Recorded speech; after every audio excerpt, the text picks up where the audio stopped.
Good morning, everyone. I tell a story about this mother.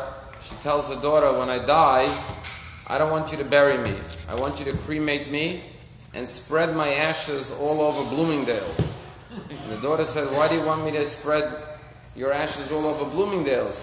She said, because like this, I know you'll come visit me twice a week. You know, sometimes in Judaism we don't believe in cremation, but sometimes I remember walking to someone's house and they show me on the mantle of the fireplace, that's the remains of my loved one. They want to keep it really close. Judaism is a whole different perspective. The name of this week's parsha is Chayei Sara, the life of Sarah. And the opening verse talks about the passing and the death of Sarah. And our rabbis say, why are we naming the Torah portion the life of Sarah if the very first verse says that Sarah passes away?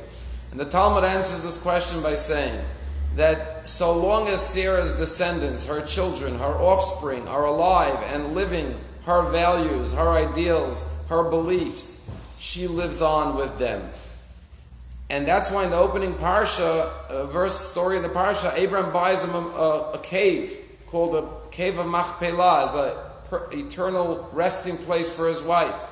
So his children and all future descendants can go to the cave of Machpelah in Hebron and remember Mother Sarah and be reminded of her life and try to emulate and live by her values and her ideals. And fascinatingly, here we are 3,700 years after the passing of Sarah and Abraham, and every day there's a shul right at the cave of Machpelah and thousands of Jews come to pray and to remember Abraham and Sarah. And that's what it means to live in Judaism. That when you come to a cemetery, you know, in English it's called a cemetery. There's one word for it. In Hebrew there's 3 words for a cemetery. The first name for a cemetery is Bet HaKfarot, the house of the graves.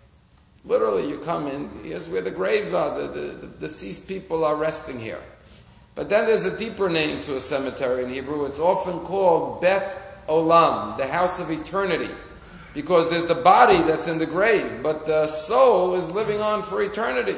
So when we call a cemetery Bet Olam, we're referring to the eternal part of the human being, which is their soul. But the ultimate name for a cemetery, ironically, you may have heard this name, is Bet HaChayim, the house of the living.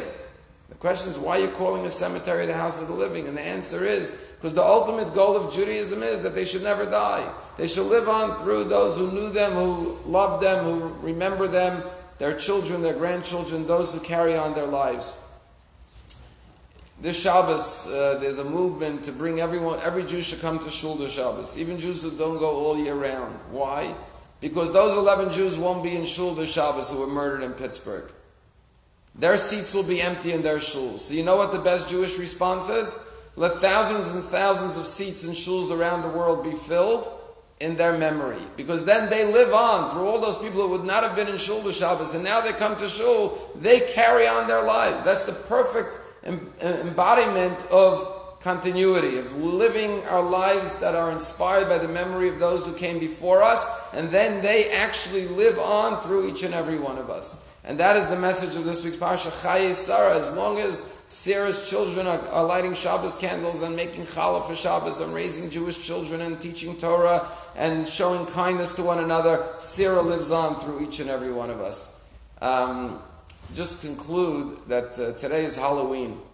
And as Jews we don't celebrate Halloween. Why? Because Halloween's a holiday that revolves around death. It's all about spirits and death. Judaism is a religion of life. The one word we say more than any other word is l'chaim. It's all about celebrating life. We don't have holidays that center and revolve around death. We only have holidays that revolve around life. I remember once a member of our shul once told me, he said, Rabbi, before I make any big decision, I first talk it over with my father.